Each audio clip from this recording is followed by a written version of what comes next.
mga mom and sir, welcome po kayo sa aking channel, ang Mom Flourish Channel.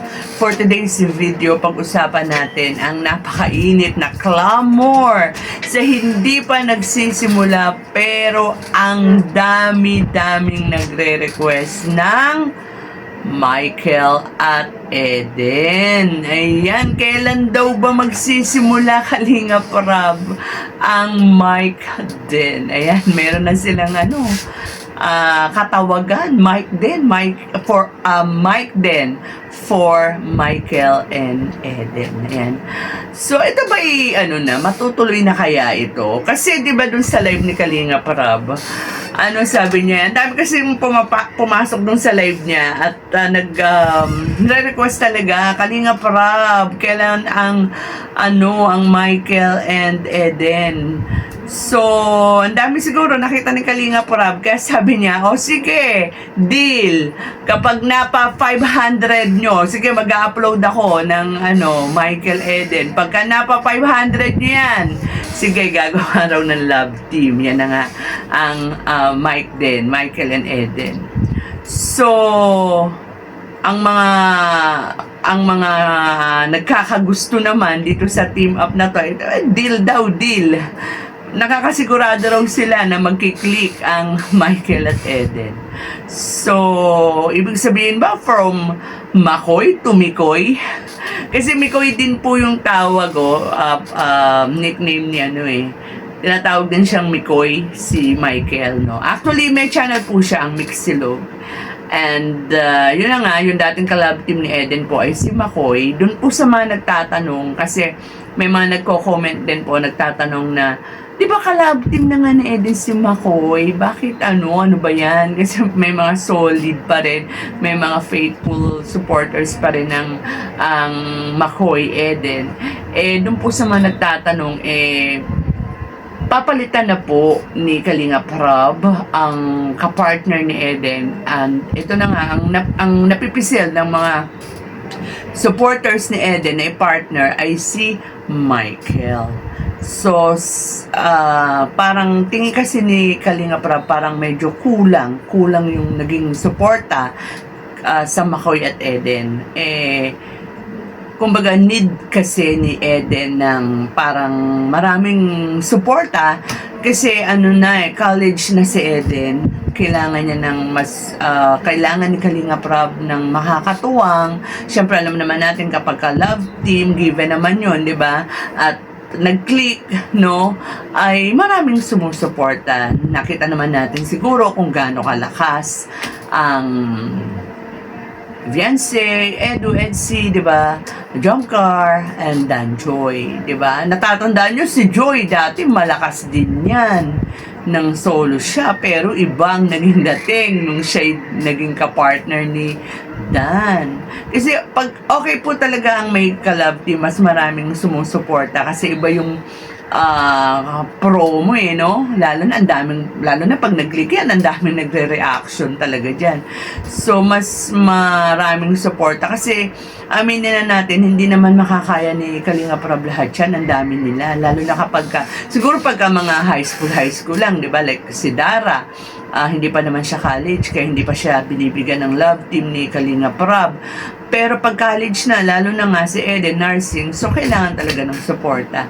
So, magta-try si Kalingap Rab ng ibang kapartner ni Eden. And siguro, sabi nga ni Mikoy, dun sa kanyang live, nung nag-live siya, nagsalita siya dyan, di ba? Sabi niya, kasi dami rin nagtatanong ikaw na ba yung magiging kapartner ni, okay lang kayo magpa-partner ni Eden? Basta sagot niya, iniiwan niya lahat kay Kalingap Rab. And pagka nakita raw siya na nandoon na doon sa vlog ni Eden, di siya yung magiging kapartner, bagong kapartner ni Eden. Pero kung hindi siya, kung sino man ang mapili ni Rab, patuloy niyo yung supportahan. Actually, hindi lang siya kay Eden nagsalita, pati kay Dara. Kasi before kay Eden, yung mga supporters din ni Dara and nagsasabi na kung papalitan si Ras o kung magla-love team uli si Dara, ang gusto sana ng mga supporters ni Dara ay si Michael, di ba? So marami ring mga makadara before na pumapasok doon. So magpahanggang ngayon, no? Sa huling napanood kong live niyan, nagsabi nga ni Michael, no, marami rin daw na gusto siyang i-partner kay Dara. Kaya lang, katulad din ng sinabi ni Rob, hindi pa napapanahon na bigyan muli ng kapartner si Dara kasi nga may pinagdadaanan si Dara, and mismo si Dara ayaw niya pa kasi nga unang-una sa tingin niya siguro di pa siya ready dyan kasi bata pa siya, and nag-aasikaso siya talaga ng kanyang kapatid, ng pag-aaral niya, at yun nga sabi ni Kalinga Prab, may pinagdadaanan siya, di ba? Nagkaroon nga ng medyo problema sa kanyang health, gawa nga ng PCOS. Pero don't worry dun sa mga supporters ni Dara, ano naman yan, ang PCOS naman pagka nagapan at talagang ginamot mo, mukhang ano naman may mga sumusuporta kay Dara para magamot ang PCOS, ano naman yan, magagamot siya, no? So ayan, mga kalingap, aabangan natin kung ito na nga si Michael na nga kaya, no? Si Mikoy na kaya ang makakapalit ni Makoy bilang partner ni Eden. Ito naman sa mga nagkokomento na tungkol kay Papa Franz na sinasabing, bakit naman yan ang pinapartner kay Eden, may asawa na yan. Sana naman yung walang asawa. Tapos sinasabing, sana naman yung medyo bata. Actually, ang pagkakaalam ko, mas bata pa si Papa Franz kay Michael kasi si Papa Franz, di ba wala pang 30 si Papa Franz, late, di ba? Pag alam ko, di ba 29 or 28 pa lang si Papa Franz. Pero si Michael, alam ko 31 na siya. Yun yung pagkakaalam ko kung hindi ako nagkakamali. Kaya nga lang, may asawa ni si Papa Franz.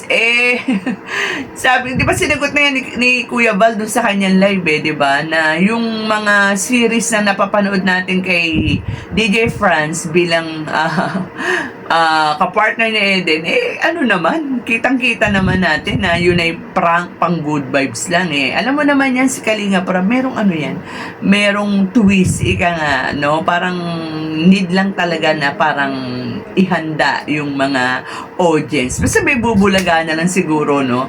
Na bagong kapartner si Eden. At sabi nga ni Michael mismo, di ba? Ni Mikoy mismo, kung siya, di abangan na lang. Kung hindi siya, tanggapin pa rin natin kung sino yung magiging bagong kapartner ni Eden. Sana this time mag-click na, no? Para, syempre, kailangan ni Eden yan. Di ba pag nung tinanong siya ni Kalingap Ian kung ano yung mga kinakamusta siya sa pag-aaral, ano mga nagiging problema, ang isa sa sinabi ni Eden ay ang financial. So, with that, mga kalingap, hanggang dito na lamang ang ating kwentuhan. Sana ay patuloy niyo pong suportahan ang buong team Kalingap sa pangunguna po ni Kuya Val Santos Matubang at Ate Edna Vlog. Siyempre, Kalingap Rob, Jackie Tapia Matubang at lahat po ng mga charity vloggers sa patuloy na lumilingap sa mga kababayan nating naghihirap. Kasama po dyan si Naka-Business at Papa Disney. So, mag-ingat po tayong lahat and God